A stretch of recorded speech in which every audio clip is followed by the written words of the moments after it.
parler de pays. Chaque membre du réseau doit se spécialiser dans l'approfondissement de la connaissance sur un des sujets. Un, par pays. On peut dire Côte d'Ivoire, Soudan démographique. On peut dire notre pays, couverture sanitaire universelle. On peut dire notre pays, les questions de mortalité maternelle. Si chaque membre du réseau prend une seule thématique et essaie d'approfondir pour pouvoir maintenant, lors d'une réunion comme ça, partager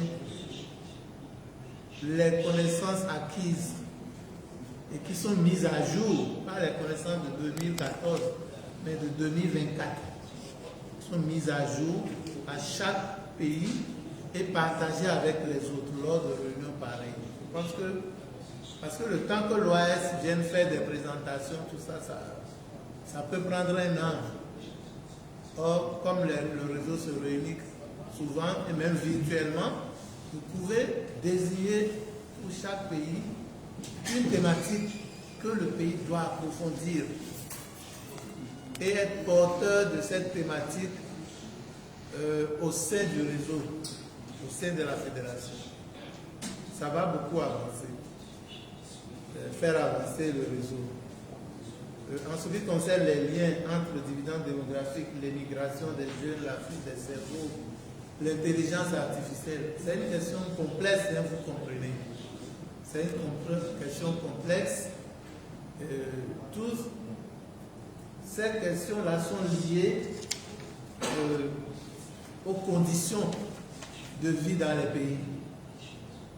Personne ne peut émigrer de son pays s'il peut vivre dignement. Hein? S'il peut vivre dignement chez lui. Il n'y a personne qui a envie d'aller vivre en Europe, par exemple. Personne. Mais si vous êtes là, vous n'avez pas de travail. Vous êtes diplômé, vous n'avez pas de travail. 1 an, 2 ans, 3 ans, 4 ans, 5 ans. On fait comment? Il faut chercher une solution au niveau individuel.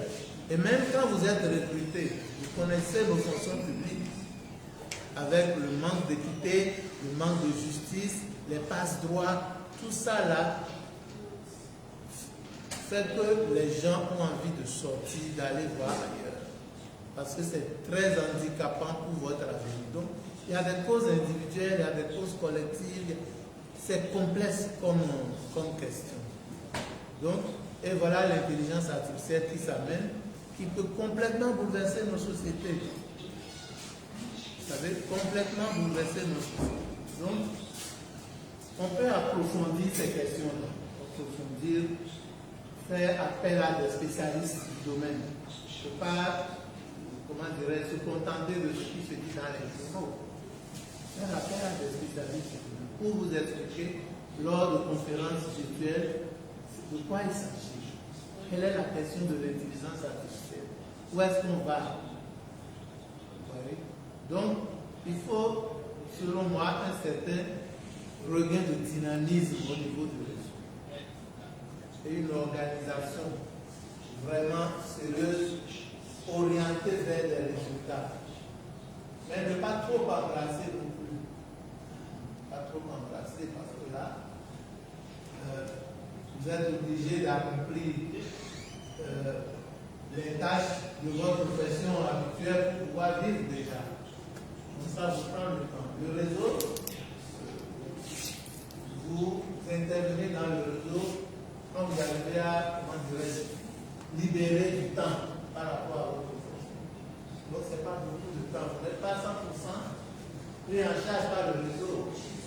Donc il y a tous ces aspects-là. Être moins ambitieux en termes de champ que vous embrassez et plus pointu en termes de ce que vous voulez. Voilà. Je pense que comme ça, petit à petit, il y aura un grand intérêt à être membre du réseau, à recruter de nouvelles personnes et à avancer. Il faut aussi du courage. Il faut avoir du courage. Parce que ce n'est pas facile, le travail de bénévole, ce n'est pas facile. Voilà ce que je peux ajouter à ce que vous avez déjà dit.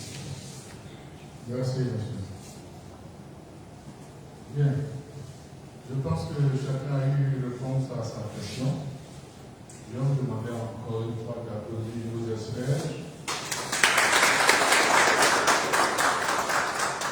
Je vais revenir vers le président pour la suite. Ça va une petite pause? Ça va? 5 minutes? 5 minutes, voilà. Le temps que c'est le début. Ok. On s'est devenu les gens 5 minutes. Et puis on va écouter le